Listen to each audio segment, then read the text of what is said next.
How's it going, guys? And welcome back for yet another video. Today's video is going to be somewhat different because I know there's going to be a lot of Christmas maps on a lot of faction servers. So I thought today will be the perfect time for me to release a bunch of schematics that you guys can use on your SOTW and so on and so on. But before the video continues, make sure you smash that like button, comment down below, and of course subscribe to my channel. And if you haven't yet joined your daily dose of Dexter, I do not know what you guys are waiting for. Click the bell right now to get a notification every single time that I upload. But alright guys, let's go ahead and dig straight into it. In this folder right here, I have 19 schematics that is going to be useful for you guys on your first day on the Christmas maps on whatever server you choose to play. The first one is spawner pillars. This right here is unalignment spawner pillars, which means most of these has a large distance in between them. So as you can see right here, from this pillar in a straight line to this pillar is quite far. The same goes with all the other ones. So like, as you can see, it's very just like messy thrown in there, but of course with having in mind that they need to be far away from each other. The next one is the same but semi-aligned, which means on this side right here, as you can see, it is going to be pretty hard to get all the spawners within one line. But on the other side, as you can see right here, it is pretty straightforward and you can get an entire line. So this one here is a step down from what we just looked at, because you can literally just shoot from this distance right here and shoot through all of them. But of course, you can fit more spawners, which is always a good thing.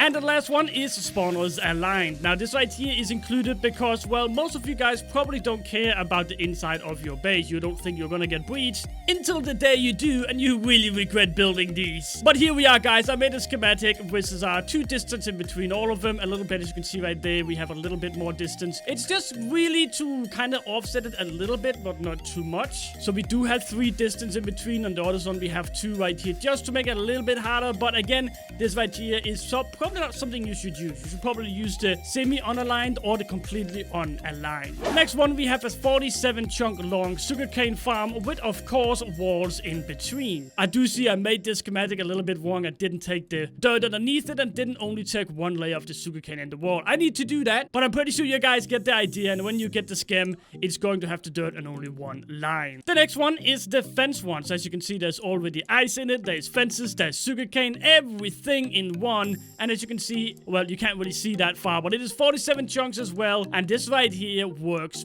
perfectly. All the water is matching completely, and it's going to be extremely easy to build your sugarcane farm. Now the next one we have is a cactus pillar, because I do see that cactus is getting more and more involved into faction servers. So this right here is a cactus pillar. This means that you can stand in the middle where the obsidian is. No, there's no obsidian, but you get the drill. Then you stand right here, you put printer on, and you just fly straight up, and it's going to printer absolutely everything all the way around you. And you just have a bunch of these pillars inside your farm, and that is the easiest and the fastest and most efficient way to make your your cactus farm. The next one I have is something that people frequently ask me about, is the acrobatic grinder. So this is literally just an acrobatic grinder where you don't use depth striders. You go in here, and these right here will make you hog the fences and go all the way up. And if you have depth striders on, it's going to go a lot slower. So please don't put depth striders on when you use this one here. It goes all the way to the top, and once we're at the top, then it's gonna let you fall down into the first pair of trapdoor right here. That's going to give you about 50% down, and then you're gonna fall one more time,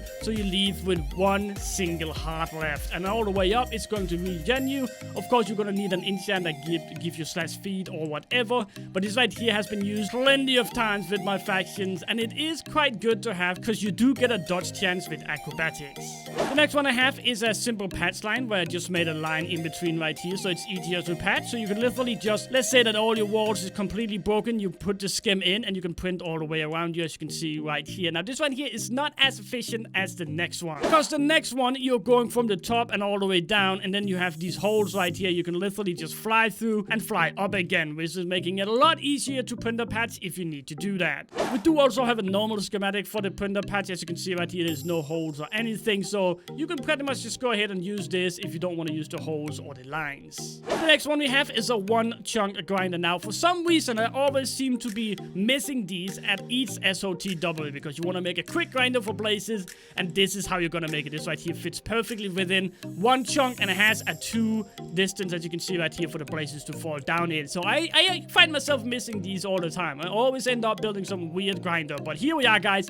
1 chunk blaze farm GG. GG. And the last few ones right here is going to be pretty much just like a layout of how many chunks you have. So let's say that you have a 5x5. You put this one in, put it to the corner of your world, and now you know exactly how much you need to claim and what line and so on and so on, making it a lot easier to claim your corner if your faction server doesn't have /corner. Now this one here comes with a 20 by 20, 25 by 25, all the way up to 50 by 50. And there you go, guys. That is absolutely everything. This right here is the pack that I use at SOTW from now on. It has a lot of schematics that's just going to be plenty useful. Thank you guys so much for watching this episode, and if you enjoyed it, make sure you smash that like button, comment down below, and of course subscribe to my channel. And if you're wondering what server are you on, Dexter, well, right now I am on the new Dex MC. We are almost ready to release it, still waiting for a plugin that I've been waiting for months. The developers working on this, and there's about 5 developers by now, just can't really seem to make an efficient way to stop people lacking the server. But it is almost done. I got another dev on it. He got almost everything fixed, so we're gonna go ahead and get that out very soon. And on top of that, we have a lot of other things as well. We have plot actions, we have features. If you do /features right here, you can see the features right here. We got new magic sand as well. Anyways, I'm gonna make a video on that later. Thank you guys so much for watching. Once again, make sure you smash that like button, comment down below, and subscribe to my channel.